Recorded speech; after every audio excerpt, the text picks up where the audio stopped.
All right, so we're here on the ramp in Punta Gorda, and now it's time for us to go ahead and contact first the ATIS, get our information, and then after that we'll contact ground control. They'll give us a taxiing clearance, and then after that we'll contact tower, and they'll give us a takeoff clearance back towards Venice. So we'll go ahead and listen to ATIS, get our pen and paper out, and write down all our weather information. Tower information, Zulu time 2153 Zulu weather. Wind 270 at 13.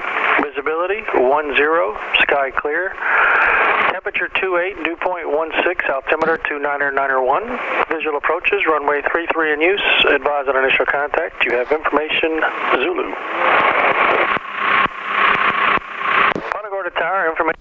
Alright, so we got information Zulu. We wrote down all the weather information. We got our altimeter set, and we know what the winds are, so we can expect a slight left crosswind on takeoff.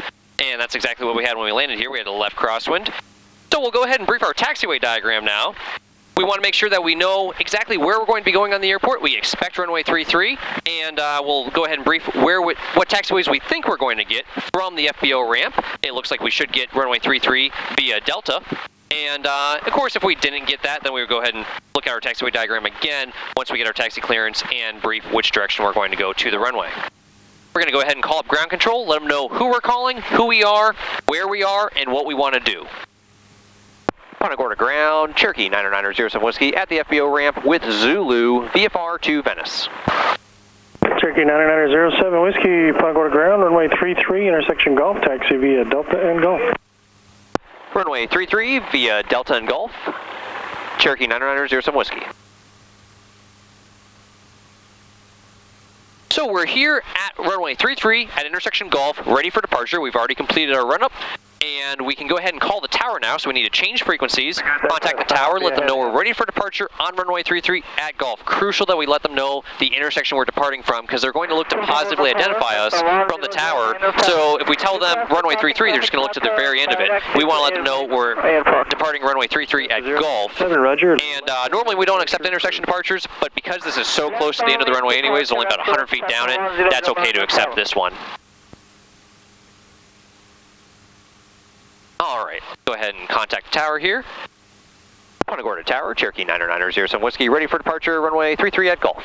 Cherokee 90907 Whiskey, Punta Gorda Tower, runway 33 Golf intersection, clear for takeoff, wind 290 at 15. Clear for takeoff, runway 33 at Golf, 07 Whiskey. So we're lining up here on runway 33. He didn't give us a direction of flight to fly on departure, so we're just going to make our left turn on course at 500 feet towards Venice. We are lined up with the runway here. Look all the way down that center line. Put it right in the center of us. Slowly add in full power here.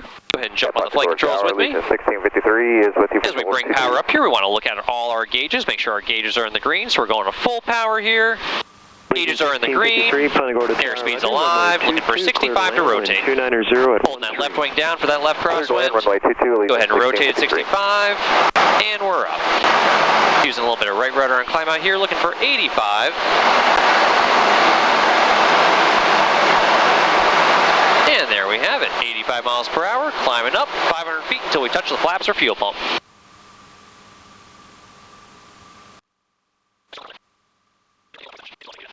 Alright, so 500 feet here, we'll go ahead and retract flaps, turn our fuel pump to off, and go ahead and turn left on course to Venice.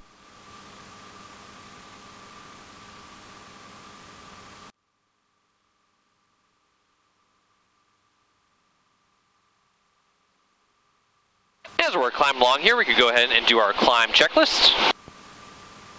So, climb checklist, flaps are up, fuel pump is off, mixture is lean above 3,000 feet, we're not above 3,000 feet, so we'll keep it full rich, speed is 90 miles per hour on the climb, and trim is set. Go ahead and trim slightly nose down to help relieve some control pressure here. Allegiant 1661. Allegiant 1661, thank you. You're number 2, runway 22, clear to land. And the last thing to do as we leave Punta Gorda's airspace is request a frequency change. Not required to request a frequency change, but certainly a courtesy, not to just go off frequency. We have to maintain or monitor their frequency within the Class Delta airspace. Once we clear that 4-mile ring, we could just change over to Venice CTAF, but we're going to go ahead and request the frequency change. And why that is what if you just changed your frequency when you're 4.5 miles from the airport, and they were just about to keep the mic and tell you about some traffic that was was 1 o'clock and 2 miles away. But you missed that because you changed frequencies too early. So it's a great idea to go ahead and let them know you want to change frequencies, get that frequency change approval, and then go ahead and switch over. And coming up on the edge of the 4-mile ring here, we'll go ahead and call up tower, ask for that frequency change approved.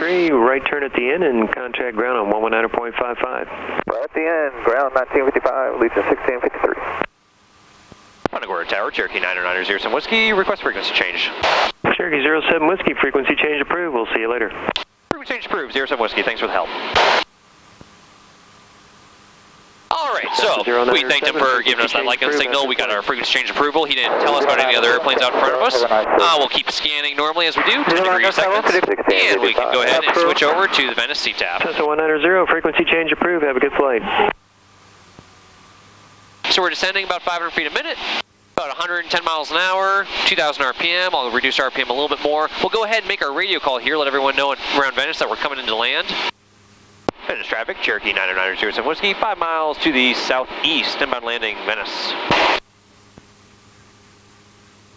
Well, look out, we departed 3-1. We'll probably still use that as our runway. So we're going to go out over the Gulf of Mexico, basically make a big sweeping turn back in. So we'll enter the left downwind at the 45-degree angle for 3-1.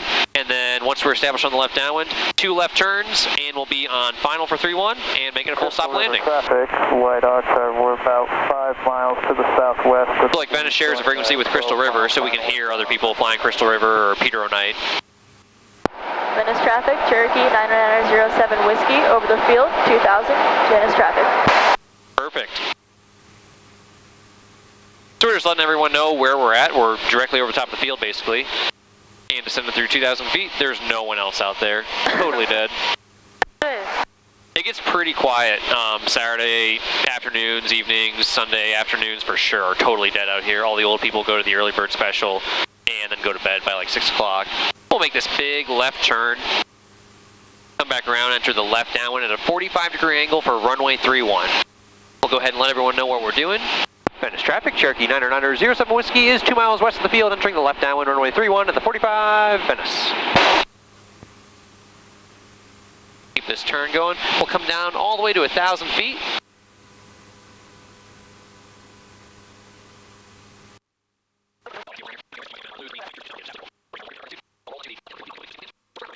We're beam the end of it, power back to 1700, pitch for 80, and then flaps and fuel pump. So we're at 1,000 feet, power 1700, pitch for 80, flaps, fuel pump. Every time we come into land, even in that light sport, it's PPFF. Power, pitch, flaps, fuel pump. Venice traffic, Cherokee 909 07 Whiskey, left downwind runway 31, Venice traffic. And we give ourselves a little bit of room off our left shoulder, about a 45-degree angle. We can start turning our left base.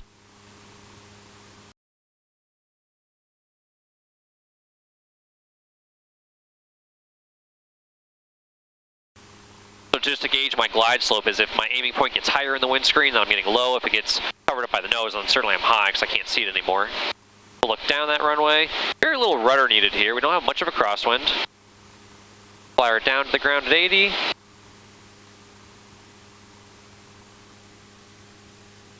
Reduce power back to idle. So just let her coast in.